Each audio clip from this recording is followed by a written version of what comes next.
하루마다 기록한 지 8일 만에 베타가 다시 움직였다.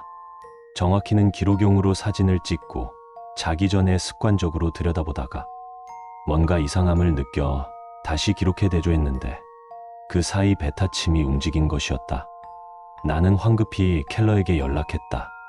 다행히 지금 스위스는 한창 낮이라 켈러는 금방 반응했다. 한국 시간 오후 9시에서 오후 11시 사이에 베타 침이 움직였다. 1년 3개월 정도 움직였다.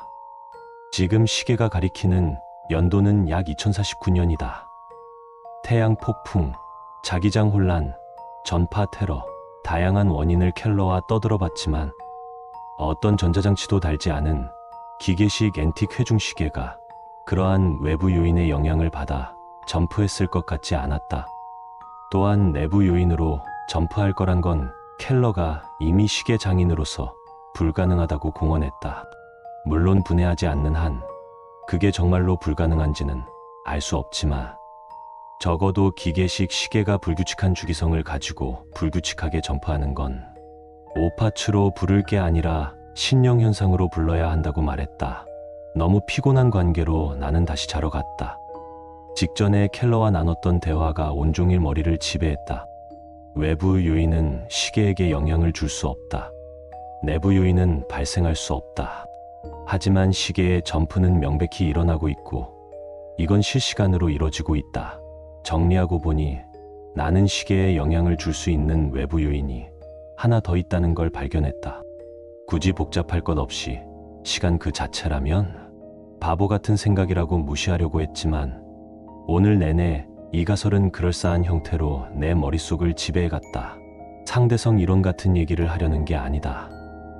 애초에 상대성 이론으로 시계 혼자 점프하려면 아이러니하게도 시계를 제외한 모두가 아광 속으로 움직여야 한다. 그리고 그게 핵심이었다. 시계를 제외한 모두. 머릿속을 정리할 틈도 없이 나는 장황하게 두서없이 내 가설을 켈러에게 보냈다. 켈러에게 답신이 왔다. 내가 보낸 가설을 정리하고 그걸 이해하는데 애를 먹었다고 했다. 결론부터 말하면 내 가설은 판타지 소설이나 다를 바 없다고 했지만 동시에 그 가설은 지금까지의 현상을 제법 그럴싸하게 설명하고 있음을 인정했다. 내 가설은 바로 시간이 멈춘 동안 혼자 작동하고 있었다면? 이었다. 정말 바보 같은 발상이지만 이 발상으로 그동안의 점프를 아주 명쾌하게 설명할 수 있었다. 우리의 시간이 멈춘 동안 이 시계 혼자 시간이 24년치가 흘렀다면 그리고 그러한 시간 멈춤 현상이 종종 발생했다면 점프가 최근에도 일어난 걸 설명할 수 있다. 하지만 켈러의 지적대로 이건 판타지 소설이나 다름없는 가정이었다. 그리고 이 가설이 진짜라면 다른 문제가 더 발생했다. 시간이 멈춘 동안 무슨 일이 일어나는가? 이 시계는 그러면 대체 무엇을 위한 시계인가? 우리는 시간 멈춤 가설을 거의 정론으로 받아들이고 열띤 토론을 이어갔다. 우리의 주요한 논제는 시간이 멈췄다는 사실을 시계의 외의 방법으로 어떻게 알 수 있는가? 였다. 이 논제는 바꿔 말해 누군가가 시간을 멈춰서 대체 무엇을 하는가? 와도 직결되는 문제였다. 켈러도 나도 시간 멈춤을 전제로 깔기 시작한 후로 눈에 띄게 예민해졌음을 인정했다. 주위 사물을 편집증적으로 인식하고 주위 언행을 강박적으로 기억했다. 그리고 점프가 일어난 순간 나는 최대한 빠르게 켈러에게 연락해 무언가 바뀐 것은 없는지 살폈다.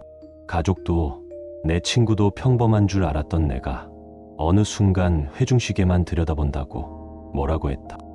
하지만 그 사람들은 이해할 수 없을 것이다. 시간 멈춤을 사실로 믿을수록 켈러와 나는 더욱 큰 공포에 사로잡히고 있었다.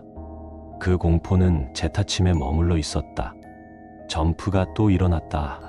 베타가 뒤로 움직여서 소스라치게 놀라 비명을 지르는 바람에 지하철에서 사람들이 날 쳐다봤다. 베타만 뒤로 움직인 게 아니었다. 감마도 움직였다. 대충 눈대중으로 계산하니 약 210년 정도였다. 나는 켈러에게 연락하는 것도 잊은 채 지하철 차량 안을 강박적으로 훑었다. 사람들의 경멸 어린 시선 따위는 내 알바가 아니었다. 나는 뉴스 기사를 살폈다. 하지만 뉴스 따위가 실시간으로 바뀐 무언가를 반영할 리 없었다. SNS를 뒤졌다. 켈러에게도 연락하고 밖으로 뛰쳐나가 주위를 마구잡이로 살폈다. 지금은 진정하고 집에 돌아와 이렇게 기록을 남기지만 정말로 미치는 줄 알았다. 자그마치 216년이 점프했다. 216년 동안 시간이 멈춘 것이다. 지금은 2025년이 아니라 2265년이다. 결국 부모님이 나를 정신병원에 가두겠다고 협박했다. 당장 회중시계를 버리라고 했지만 나는 굴하지 않았다. 이 세계가 어떻게 변했을지 모르는데 그걸 알 유일한 수단을 뺏길 수 없었다. 도합 240년 동안 시간이 멈추면서 무슨 일이 일어났는지 난 알 수 없다. 어쩌면 아무 일 일어나지 않을 수 있었다. 하지만 아무 일도 일어나지 않았다고 어떻게 감히 말할 수 있겠는가? 내 주변에 아무 일도 일어나지 않았다고 없던 일이 되는가? 이 시계가 고작 주위에 아무 일도 일어나지 않았음을 확인하고 안심하기 위해 만들어진 것인가? 그런 거라면 베타, 감마, 넓게 봐서 델타까지만 만들어도 충분하다. 엡실론, 제타까지 만들어진 이유가 있을 것이다. 켈러와 나는 이 비밀을 밝혀낼 의무가 있다. 돌이킬 수 없다. 이미 알아버렸으니까 7월 28일 스위스로 건너갈 계획을 세웠다. 켈러가 도와줬다. 생일은 며칠 전에 지났고 여권은 조만간 나올 것이다. 부모님께 죄송한 마음도 들지만 이건 어쩔 수 없다. 어차피 이제 와서 회중시계를 버리고 살아갈 순 없다. 반드시 이 시계의 비밀을 모두 풀어낼 것이다. 어쩌면 풀기도 전에 죽을 수도 있단 생각도 들었다. 하지만 괜찮다. 나는 이 세계가 드러내지 못했던 장막 너머를 들여다볼 자격이 있다. 그 너머에 무엇이 있든 나는 마주해야만 한다. 8월 3일, 비행기에서 잠깐 기록하는 중이다. 켈러가 공항에서 마중 나올 것이다. 부모님껜 직전에 통보했다. 어제 국내에서 오파츠 관련으로 얘기가 통하던 사람에게 연락이 왔었다. 그동안 활동이 갑자기 뜸해서 무슨 일이 있었냐고 안부를 묻는 것이었다. 비행기 타기 직전에 답장했다. 진정한 오파츠를 발견했고 그 진실을 파헤치기 위해 잠깐 여행을 다녀올 거라고 답했다. 하지만 돌아올 수 있을진 모르겠다. 8월 4일 공항에 도착하고 켈러와 만났다. 켈러와 몇 번 화상통화를 한 적이 있었지만 실제로 본 켈러는 생각보다 더 말끔하고 번듯한 시계장인이었다. 켈러는 반대로 내 얼굴을 보고 생각보다 어려서 놀랐다고 했다. 하지만 우리는 니네 서로의 외견에 구애받지 않고 활발하게 시계에 관해 떠들었다. 나는 켈러에게 시계를 되돌려주려고 했지만 켈러는 정중하게 거절했다. 생일 선물로 준 게 맞거니와 시간 멈춤에 대한 가설로 진실에 한 발짝 다가선 건 내 공로라는 게 이유였다. 여기까지가 정상적인 기록이다. 켈러는 눈앞에서 사라졌다. 눈을 깜빡이고 나니 사라졌다. 시계를 확인했다. 제타침이 0점에서 뒤로 일릉금 움직였다. 나는 비명을 지르다 기절했고 지금은 병원이다. 8월 5일 아무것도 변하지 않았다. 적어도 내가 아는 선에선 켈러가 흔적도 없이 사라졌다는 사실 외에. 그러나 시간은 흘렀다. 제타침이 뒤로 일릉금 움직였으니 대충 7억 년 정도. 7억 년 동안 대체 무슨 일이 일어났는지 나는 모른다. 내가 무사한 것에 안도해야 하는 것인지도 모른다.